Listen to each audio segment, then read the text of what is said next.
Bom dia, boa tarde, boa noite para você que está vendo esse vídeo. Seguindo gravando alguns vídeos assim, meio no improviso, né, sem muita edição, e compartilhando alguns pensamentos com vocês especificamente sobre o SEO semântico. Né? Esses dias eu estava estruturando algumas coisas, escrevendo algumas coisas, e aí eu fui rever os meus rascunhos iniciais do que seria o livro que eu escrevi sobre o fluxo de trabalho que eu fui desenvolvendo conforme o meu trabalho foi avançando. E aí eu fui percebendo como é que, sem a biblioteconomia, sem eu estar estudando biblioteconomia, ele não seria possível. Né? E aí eu lembrei como é que eu fazia SEO semântico lá quando eu descobri isso e comecei a estudar o que era, né, entidades desse ponto de vista, o que as pessoas faziam. E aí eu descobri que algumas pessoas usavam análise de domínio, e eu já tinha ouvido falar sobre isso, e aí fui olhar, isso é usado na biblioteconomia também, e aí me deu mais vontade ainda de fazer o curso, acho que foi até isso que me deu o impulso final.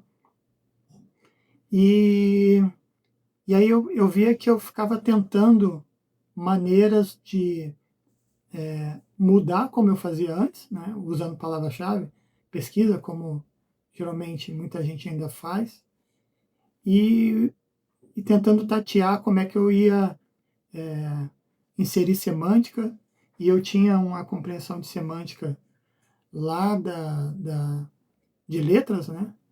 Então é a mesma semântica, mas uma visão um pouco diferente. E aí eu ficava tentando encaixar isso. E foi quando eu comecei a estudar classificação, categorização, indexação, né, a organização da informação como um todo na biblioteconomia, que isso ficou mais claro para mim, que eu conseguiria usar algumas ferramentas da Bíblia em etapas chaves de um processo que me ajudariam a tirar completamente a pesquisa da palavra-chave, né, e fazer de uma forma organizada, né, porque eu via que na Bíblia os bibliotecários e bibliotecárias usam essas ferramentas para organizar a informação, né, e eu via que era isso que eu precisava.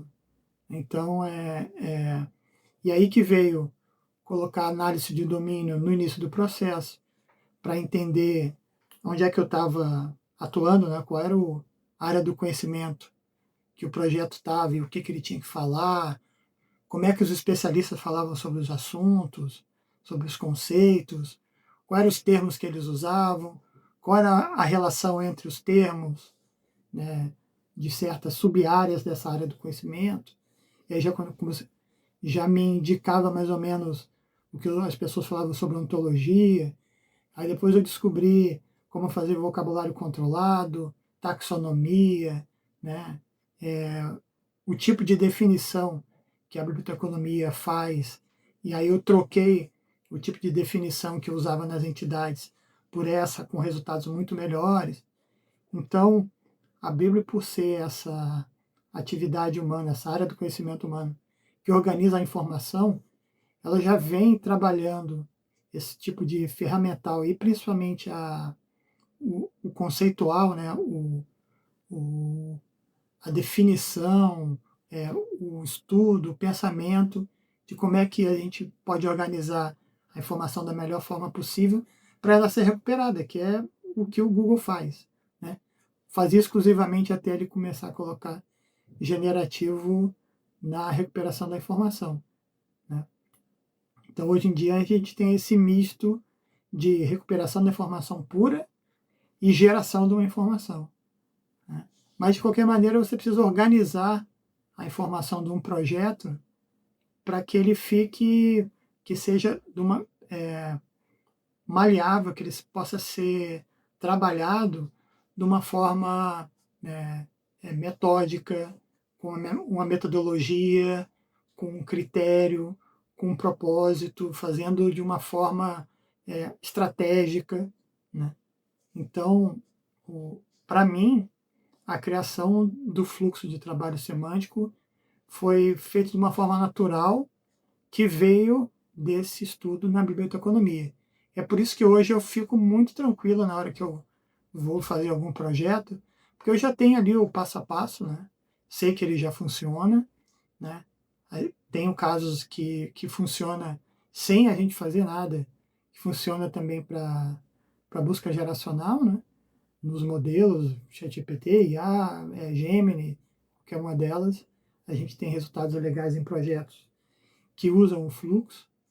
Então, essa coisa de trazer a organização da informação que vem lá da Bíblia e como ferramenta para organizar o trabalho do SEO semântico foi, para mim, o que fechou e que me deixou tranquilo. Tá, agora eu tenho um método, né, e eu vou seguir ele.